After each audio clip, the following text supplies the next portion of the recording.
தான் ஒடுக்கப்பட்ட மக்களுடைய ஒளிவிளக்கா நெறி சார்ந்த அரசியலின் அடையாளமா விளங்கின பெரியவர் ஐயா இளைய பெருமாளுடைய நூற்றாண்டு நினைவரங்கத்தை திறந்து வைக்கிறதுல நான் மிகுந்த மகிழ்ச்சி அடைகிறேன். மகிழ்ச்சின்னு சொல்றதை விட பெருமை அடைகிறேன் என்றுதான் சொல்லணும்.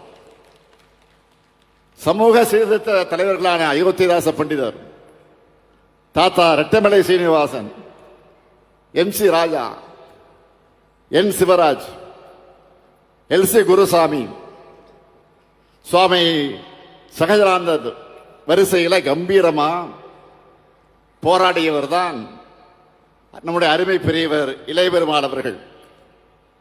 நந்தனை மறித்த சிதம்பரம் மண்ணில் பிறந்து நாடு முழுவதும் பட்டியலின மக்களுக்கான உரிமைகளை அந்த வாசலை திறந்தவர் ஐயா இளைய பெருமாள் அவர்கள். அவருக்கு சிதம்பரத்தில் நம்முடைய எழுச்சி தமிழர் ஆரூர் சகோதரர் தோல் திருமாவளவனுடைய நிறைவேறத்தை நான் இன்றைக்கு திறந்து வைத்திருக்கிறேன். திருமா அவர்கள் சிதம்பரத்தினுடைய நாடாளுமன்ற உறுப்பினர் மட்டுமல்ல, சிதம்பரம் தொகுதியுடைய சீர்திருத்த பிள்ளையாக அவர் விலகிக் கொண்டிருக்கிறார். அவருக்கு தன்னுடைய எழுத்தால் துணை நிற்கிறார். நாடாளுமன்ற உறுப்பினர் சகோதரர் ரவிக்குமார் அவர்கள் தனது பேச்சால் துணை நிற்கிறார். சட்டமன்ற உறுப்பினர் சகோதரர் சிந்தனை செல்வன் அவர்கள் இந்த விழாவுக்கு என்னுடைய அழைப்பை ஏற்று வருகை தந்திருக்கக்கூடிய சகோதரர் செல்வ பெருந்தகை அவர்களும், தோழர் பாலகிருஷ்ணன் அவர்களும், முத்தரசன் அவர்களும், பேராசிரியர் ஐயா காதர் மைதீன் அவர்களும், கே.எஸ். அழகிரி அவர்களும், வேலுமுருகன், இப்படி எல்லோரும் இங்கே வருகை தந்திருக்கிறார்கள். ஐயா இளைய பெருமாள் அவர்களுக்காக மட்டுமல்ல, அதற்காக மட்டும் வந்திருப்பதாக நான் கருதவில்லை. நமது திராவிட மாடல் அரசினுடைய அனைத்து சமூக திட்டங்களுக்கும் துணையாக இருப்பவர்கள் இவர்கள் என்பதை வெளிப்படுத்துவதற்கு வந்திருக்கிறார்கள். அதனால் அனைவருக்கும் எனது நன்றியை நான் தெரிவித்துக் கொள்ள விரும்புகிறேன். இந்த மேடையில் பெரியாரிய வழியில் வந்த திராவிட இயக்க தலைவர்கள், மார்க்சிய சிந்தனை கொண்டிருக்கக்கூடிய பொது உடைமை இயக்கத்துடைய தலைவர்கள், காந்திய வழியில் வந்திருக்கக்கூடிய தேசிய இயக்கத்துடைய தலைவர்கள், அம்பேத்கர் இயக்க தலைவர்கள் எல்லோரும் ஒற்றுமையா இருக்கும். இதுதான் ஓரணிகள் தமிழ்நாடு. அதைத்தான் திருமாவளவன் இங்கே பெருமையோடு குறிப்பிட்டு சொன்னார்.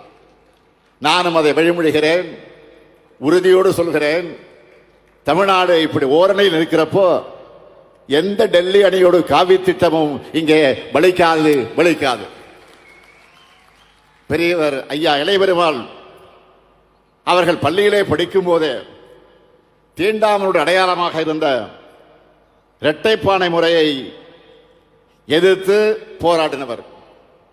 இராணுவத்திலே பணியாற்றினப்போ அங்கும் பாகுபாடு நிலவுவதை பார்த்து அவருக்கே உரிய துணிச்சலோடு உயர் அதிகாரிக்கு புகார் அளித்து அந்த பாகுபாடுகளை களைய காரணமாக இருந்தார். இராணுவத்தில் ஓராண்டு காலம் பணியாற்றின பெரியவர் இளைய பெருமாள் அவர்கள் மீண்டும் இந்த பகுதிக்கே வந்து ஒன்றுபட்ட தென்னார்காடு மாவட்டத்திலையும் தஞ்சை மாவட்டத்திலையும் 1940 முதல் 1970 வரை நடந்த மிகப்பெரிய சமூக போராட்டங்களை முன்னெடுத்தவர். 1946 தன்னுடைய 22வது வயசுல 2000 பேரை திரட்டி போராட்டம் நடத்தினவர். பரங்கிப்பேட்டையில் பட்டியல் சமூகத்தினர் செருப்பு போடக்கூடாதுன்னு இருந்த அந்த அக்கிரமத்திற்கு எதிராக போராடினவர். எங்கேயாவது பறை அடிக்கப்பட்டா உடனே இங்க சென்று தடுத்து நிறுத்திடுவார். இதுக்காக பல வழக்குகளை எதிர்கொண்டார். பல பொய் வழக்குகளில் சிக்கி 6 மாசம் சிறை தண்டனை பெற்றார். நிலமற்ற கூலி தொழிலாளர் உரிமைக்காக போராடினார். இப்படி இவர் தொடர்ச்சியாக போராடினதுதான் ஆதி திராவிட மக்களுடைய எழுச்சி ஏற்பட காரணமாக இருந்தது. இப்படி சமூகத்தில் ஒடுக்கப்பட்ட மக்களோடு உரிமைகளுக்காக போராடின பெரியவர் இளைய பெருமாள் அவர்கள் காங்கிரஸ் பேரியக்கத்தில் இணைஞ்சு 1952 ஆண்டு விடுதலை இந்தியாவில் நடந்த முதல் பொது தேர்தலில் 27 வயது இளைஞராக இருந்த கடலூர் நாடாளுமன்ற தொகுதியில் அவர் போட்டியிட்டு வென்றார். எம்பி ஆகி டெல்லியில புரட்சியாளர் அம்பேத்கரை அவர் சந்திக்கிறார். இவ்வளவு இளம் வயசுல எம்பி ஆகி வந்திருக்கீங்களா, அந்த மக்களுக்காக இதுவரை என்ன செஞ்சிருக்கீங்கன்னு அண்ணல் அம்பேத்கர் கேட்டப்போ தென்னார்காடு மற்ற தஞ்சை மாவட்டங்கள் அவர் நடத்தின மனித உரிமை போராட்டங்கள், தீண்டாமை எதிர்ப்பு போராட்டங்களை பட்டியலிட்டு சொன்னதை கேட்டு ஆனால் அம்பேத்கர் அவர்கள் ஆச்சரியத்தோடு பாராட்டினார். மக்களுடைய உரிமைக்காகவும் சமூக விடுதலைக்காகவும் போராடின ஐயா இளையபெருமாள் அவர்கள் 1980 முதல் 1984 வரை எழும்பூர் தொகுதியுடைய சட்டமன்ற உறுப்பினர், 3 முறை நாடாளுமன்ற உறுப்பினர், தமிழ்நாடு காங்கிரஸ் கமிட்டியுடைய தலைவர், அகில இந்திய தீண்டாமை ஒழிப்பு கமிட்டியினுடைய தலைவர், இப்படி ஏராளமான பொறுப்புகளை வச்சு தொண்டாற்றி இருக்கிறார். இந்த பொறுப்புகளில் முக்கியமானது பட்டியல் பழங்குடியின மக்களின் மேன்மைக்காக 1965ஆம் ஆண்டு உருவாக்கப்பட்ட அகில இந்திய ஆணையத்தோட தலைமை பொறுப்பை அவர் வகித்ததுதான். 3 ஆண்டு காலம் இந்தியா முழுக்க பயணிச்சு சாதி கட்டமைப்பையும் தீண்டாமை கொடுமையை ஆய்வு செஞ்சு அவர் கொடுத்த அறிக்கை இந்திய சமூக அமைப்போடு சாதிய வரிகளை மறைக்காம துல்லியமாக வெளிப்படுத்துச்சு. அதனால அந்த அறிக்கை வெளியே வரக்கூடாதுன்னு சில தடுக்க பார்த்தாங்க. நாடாளுமன்றத்தில் தாக்கல் செய்கிற நாளில் அவர் தங்கியிருந்த அறையில் அவரை தாக்குதல் செய்வதற்காக முயற்சித்தாங்க, அதை செஞ்சாங்க. அங்கிருந்து அவர் தப்பிச்சு வந்து அறிக்கையை தாக்கல் செஞ்சார். இப்படி தாக்குதல் நடக்கணும் முன்னாடியே தெரிஞ்சுதான் திராவிட முன்னேற்ற கழகத்தினுடைய எம்பியாக இருந்த இரா செழியன் அவர்களிடத்தில் அந்த அறிக்கையை காப்பியை கொடுத்து வைத்திருந்தார். அதனால்தான் திட்டமிட்டபடி அந்த அறிக்கையை நாடாளுமன்றத்தில் அவரால் தாக்கல் செய்ய முடிந்தது. பிற்காலத்தில் கொண்டு வரப்பட்ட வன்கொடுமை தடுப்பு சட்டத்துக்கு அடித்தளமே பெரியவர் இளையபெருமாள் கமிட்டியோட அறிக்கை தான். தமிழக தலைவர் கலைஞர் அவர்கள் 1971ஆம் ஆண்டு அனைத்து சாதியினரும் அர்ச்சகர் ஆகலாம் என்கிற சட்டத்தை கொண்டு வந்து தந்தை பெரியாரின் நெஞ்சிலே தைத்த முள்ளை அகற்ற நினைச்சார். அதுக்கு எதிராக வழக்கம் போல அந்த சிலர் உச்ச நீதிமன்றம் போனாங்க. அப்போ கழக அரசு தாக்கல் செஞ்ச மனுவில் சமூக சீர்திருத்தத்துக்காக அமைக்கப்பட்ட இளையபெருமாள் கமிட்டி அறிக்கை அடிப்படையில் தான் இந்த நடவடிக்கை எடுக்கப்பட்டதுன்னு சொல்லி இருந்துச்சு. அனைத்து சாதியினரும் அர்ச்சகர் ஆகலாம் என்ற சட்டம் சொல்லும்னு சொல்றதுக்கும் இளையபெருமாள் கமிட்டி அறிக்கை தான் உச்சநீதிமன்றம் தன்னுடைய தீர்ப்பில் ஆதாரமாக சுட்டி காட்டுச்சு. இன்னைக்கு தமிழ்நாடு அரசு சார்பில் 29 அர்ச்சகர்கள் நியமிக்கப்பட்டு பல்வேறு கோயில்களில் பணியாற்றி கொண்டிருக்கிறார்கள் சொன்னால் பெரியவர் இளையபெருமாள் அவருடைய அறிக்கையும் அதற்கு ஒரு முக்கியமான காரணம்.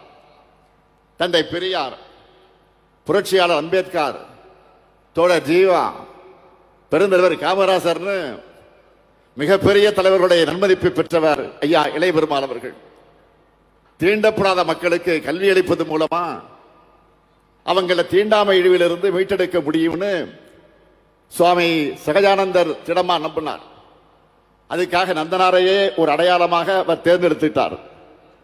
அப்படிப்பட்ட சுவாமி சகஜானந்தரை பெரியவர் இளையபெருமாள் பின்பற்றினார். பெரியவர் இளையபெருமாள் மேல தலைவர் கலைஞர் மிகப்பெரிய மரியாதை வைத்திருந்தார். இளையபெருமாள் அவர்கள் சிதம்பரத்தை சார்ந்தவர் என்பதால் சம்பந்தின்னு வாய் நிறைய கூப்பிடுவார். என்னுடைய பெரியம்மா பத்மாமையருடைய ஊர் இந்த சிதம்பரம் தான். அந்த குடும்ப பாச உணர்வோடு தான் தலைவர் கலைஞர் அவர்கள் பழகினார். 1980ஆம் ஆண்டு தேர்தலில் தலைவர் கலைஞர், அம்மையார் இந்திரா காந்தி, பெரியவர் இளையபெருமாள் ஆகிய 3 பேரும் திறந்த வெளி கார்ல ஊர்வலமாக போய் வாக்கு கேட்ட காட்சியை இன்னைக்கும் யாராலும் மறக்க முடியாது.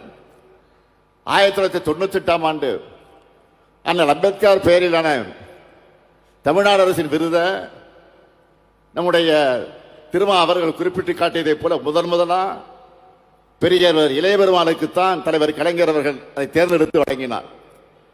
அதே போல ஐயா இளையபெருமாள் அவர்கள் சமூக நீதி மாநாட்டை சென்னையில் நடத்தினப்போ அதை தொடங்கி வச்சு சிறப்புரையாற்ற முதலமைச்சர் கலைஞரைத்தான் அழைச்சிருந்தார். அவங்க ரெண்டு பேருக்கு அப்படி ஒரு நட்பு. சொல்லி வச்ச மாதிரி ரெண்டு பேருமே 1924 ஜூன் மாசம் பிறந்திருக்காங்க. கலைஞர் ஜூன் 3 பெரியவர் இளைய பெருமாள் ஜூன் 26. செழிப்பேறாத சமூக தொண்டர்னு இளைய பெருமாள் அவர்கள் தலைவர் கலைஞர் அடிக்கடி சொல்வார். இந்த நட்போடு அதனுடைய தொடர்ச்சியாகத்தான் பெரியவர் இளைய பெருமாள் அவர்களுடைய பணிகளை சிறப்பிக்க இந்த கடலூர் மாவட்டம் சிதம்பரத்தில் அவருக்கு 100 நினைவரங்கம் அமைக்க வேண்டும் தமிழ்நாடு சட்டமன்றத்தில் 2023 110 விதி பயன்படுத்தி நான் அறிவித்தேன். இது ஏதோ பெரியவர் இளைய பெருமாள் அவர்களுக்கு புகழ் சேர்க்க மட்டும் நினைச்சிடாதீங்க.